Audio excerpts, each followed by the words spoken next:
Hey guys, what's up? It's Imurgency and welcome back to my channel. So I'm here today to give you guys a little bit something different, a little bit more commentary-ish. Today we're basically going to be talking about something that really affects, I think, most if not all of us, especially if you're in middle school, high school, college. I feel like this is a very Gen Z millennial issue just because of the nature of what I'm talking about, and I don't know why I'm being vague about it because you can obviously see in the title of this video it's about juuling.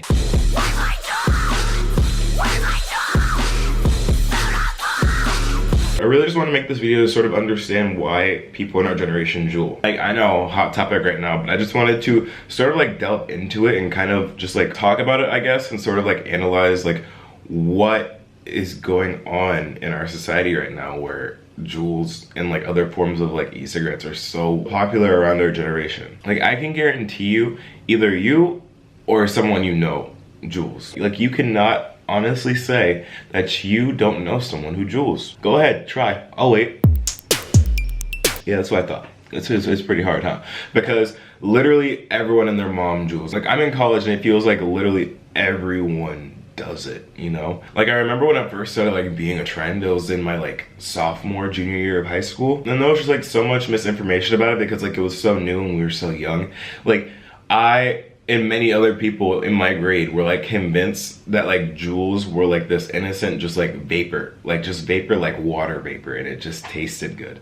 Quick disclaimer, which may or may not make you feel some type of way, I have never juuled or like done anything like that because, you know, I just like taking the moral high ground because I'm like better than everyone else. Like, you won't see me puff passing my way through life like no, but really I probably just wasn't cool enough to like have friends who did juul and wanted to share with me. So luckily for that, I have never done it. But a lot of people did get into it in like high school, middle school, because they thought it was cool, and then they ended up with like a full-blown addiction because that shit has nicotine in it, which is something I didn't know for the longest. Hey yo, nicotine addiction check. Like, it has nicotine, like cigarette nicotine. It's nowhere near as much as like a real cigarette, but like, huh?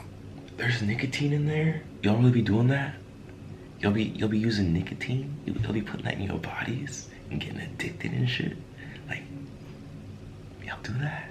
But yeah, no, it just became such a big thing because everyone got addicted to juuling. Because like, that's how nicotine works, right? Like, first you just do it socially, and then it becomes like a habit, and then like you kind of just like keep doing it just cause, you know? And then next thing you know, you're like one of those people who's like, I live and breathe by the nick. And then like every other minute you're without your juul, you're like, where's my juul?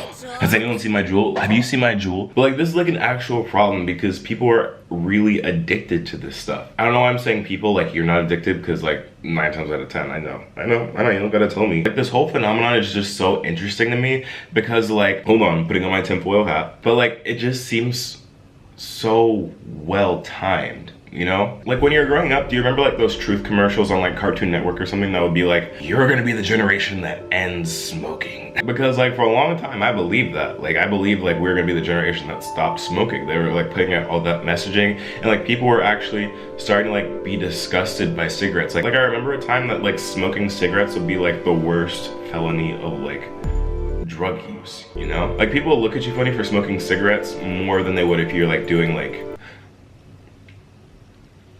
I'm not gonna say it because I want to stay monetized, but like cocaine. I was like, wow, we were like really ending like the whole cigarette usage thing, which is why I think my conspiracy theory is that big tobacco companies got real nervous when they started finding out that people were going to stop using their product. So they wanted to update it and change it around a little bit to make it more marketable to people of our generation.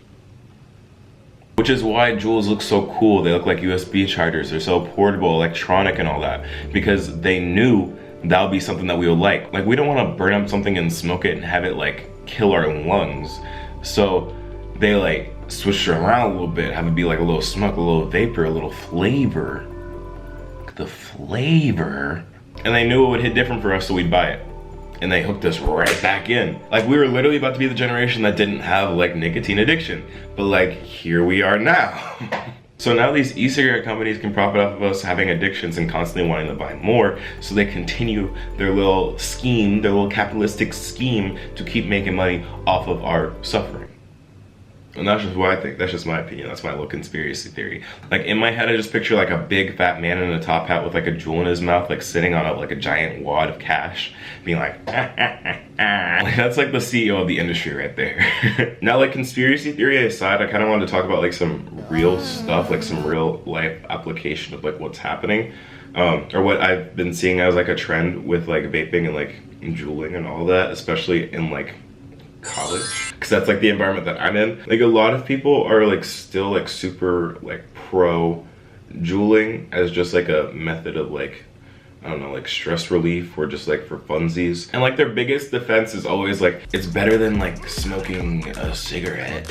Like there aren't really any negative side effects yet. There isn't like any research for it yet. And like, duh, you may be right that there isn't research for it yet, but it doesn't mean like there aren't long-term effects of what you're doing to yourself. Like I'm gonna bust out a little fact right now that I just looked up from the CDC. And they agree. They said that while there may not be known short-term implications for vaping, as of right now, that still doesn't mean that there can't be long-term implications that are really bad. So, now because of like climate change, the world's gonna end in like 30 years anyway. But like you should still be trying to live your best life that doesn't involve like an addiction. And on like an unrelated but like slightly more positive note, I was actually just looking at Juul's website, and they have this really neat thing where like if you want to log onto the website, it asks you if you're 21 plus or not, and you need to like provide an age. And if you don't do that, it sends you to a page that's called smokefree.gov, which is basically like a resource site to help teens quit their vaping addiction, which is nice. That's cool. It's nice that the company is like acknowledging their demographic and like who is really being affected by this, but at the same time, that's like a band-aid over the whole problem, you know? Like I feel like there's a lot more that needs to be done to help lower the rate of people that are like addicted to juuling. I personally thought the campaign they did like years ago to like get people to stop smoking cigarettes was really effective. But like if they could do something similar to try and like market it towards like the younger generation, like Gen Alpha, I think, is it Gen Alpha? Or like the really young Gen Zs, to kind of like get them dissuaded from wanting to juul. But it kind of sucks for like people in high school right now and also in college, because I feel like those messages won't really work anymore because we're kind of old enough to make our own decisions now. And if like you're addicted now, there ain't no way you're gonna quit just because a commercial said to stop vaping. As far as getting people off of their addiction, I'm not so sure what the steps for that are. But that's where I want some of your input to know what you think of the whole situation, what you think could really like solve this problem, or if you think it's a problem at all. Let me know all that down in the comment section below, because I really want to have that conversation with you guys. I feel like this is really interesting. So let me know what you think. But I think I'm gonna wrap this up for right now. Thank you so much for watching. Again, if you're new here, be sure to subscribe for more content and leave this video a like, because it helps me out a bunch. And also for those of you that have been here for a bit, let me know what you think about this new like commentary style and like if you're vibing with it or not. But other than that, guys, thank you so much for watching again. I've been Imurgency, and I'll see you in the next video.